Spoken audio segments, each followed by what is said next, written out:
অনেকেই প্রশ্ন করে দাদা কেতুটা খারাপ। তো কেতু কেন খারাপ জানেন তো? কেতু খারাপ হয় এই জন্য পরনিন্দা আর পরচর্চা করলে।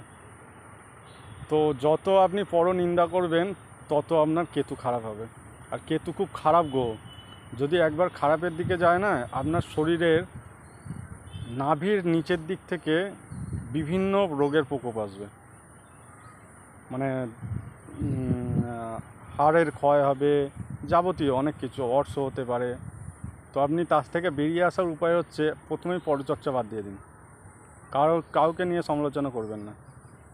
আর একটা ব্যাপার হচ্ছে আপনি ধূসর রঙের মানে ছাই ছাই রঙের কাপড় জামা পরুন, তাতে করে আপনার কেতুটা অনেক শান্ত হবে আর কেতু কেটে যাবে আস্তে আস্তে।